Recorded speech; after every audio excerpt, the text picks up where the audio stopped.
What I'd like to talk to you about is something that I find thoroughly fascinating. It is glutathione. It is one of the 4 endogenous antioxidants, and it is one that I must admit, despite 80,000 published articles in the English literature, through medical school, internship, residency, fellowship, and a fairly long time in academic medicine, I knew nothing about.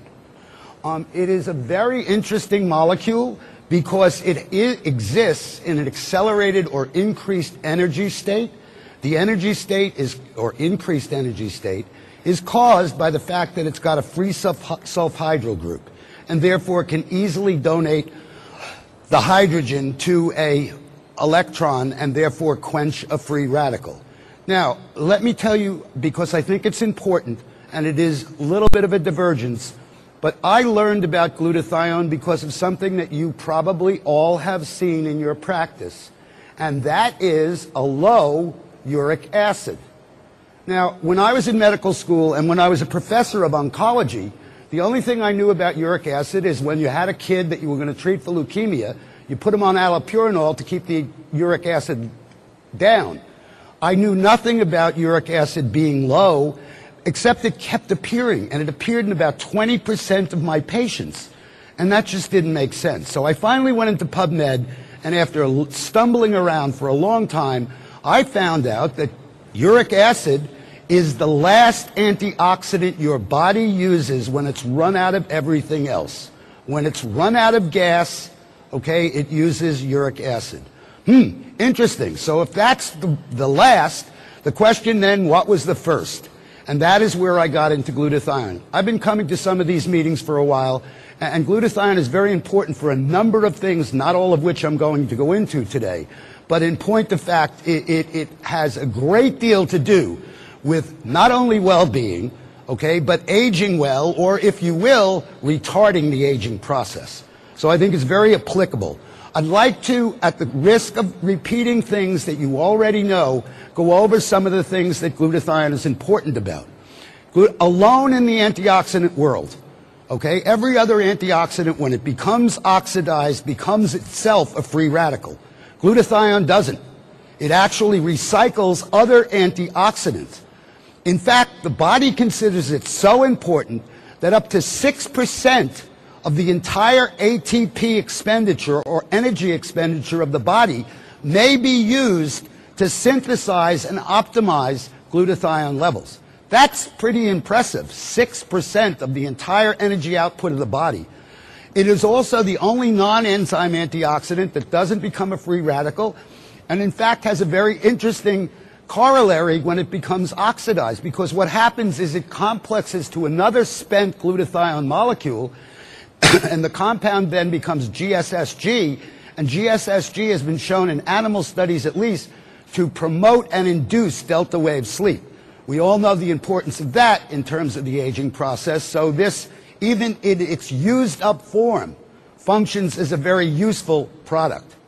It not only functions as an antioxidant itself, but alone again in the world of antioxidants, it is an absolutely essential component of antioxidant enzymes, namely glutathione peroxidase, and most importantly, the glutathione transferases.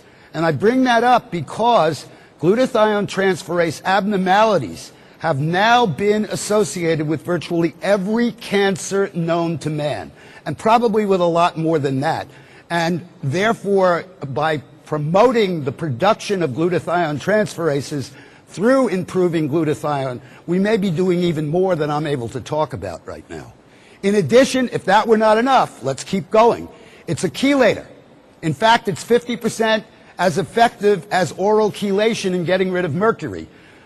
It has an effect on other heavy metals, but they're not as pronounced as mercury, and mercury is pretty ubiquitous in an environment, so it kind of comes as a freebie. And it detoxifies organic pollutants, perhaps the best known one of which is the 2-carbon fragment that we know as alcohol.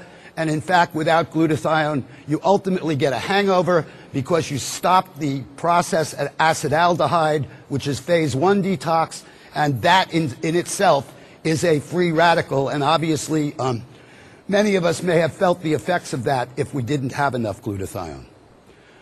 Now, why is it important in aging? Well, these are old data, and I think they're probably not as robust as they should be, but I'll give you what is available now. Glutathione levels decrease with age. The data would suggest it's 1% a year beginning in the 20s. I think that's too little, too late, but that's only my opinion right now. I haven't proved it. There are some very interesting things, though. Age-matched normals, okay, reveal that anybody at, say, 45 who's had his first heart attack or has asthma or whatever other disease you want to use has a lower glutathione level than somebody of that age who's well. So disease causes decrease in glutathione and an accelerated decrease compared to normals. Glutathione happens to be, and this is perhaps the take-home message, it's the major protector of mitochondrial DNA. Mitochondrial DNA is that DNA within the cells that's responsible, if you will, for the electron transport chain that produces every bit of energy in your body.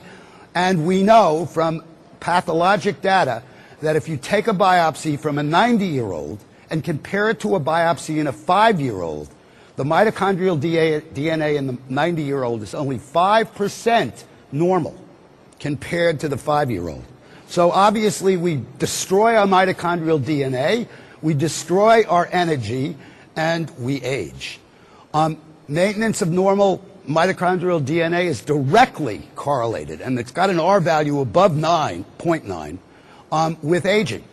So the higher your glutathione, the less you age. And I think the most important thing there is centenarians, and I think that's wrong on the slide because even though we did it over and over again, the spell check kept leaving it alone. It's centenarians, not centurions, okay, demonstrate glutathione levels that are similar to a 30 to 50-year-old normal, well person.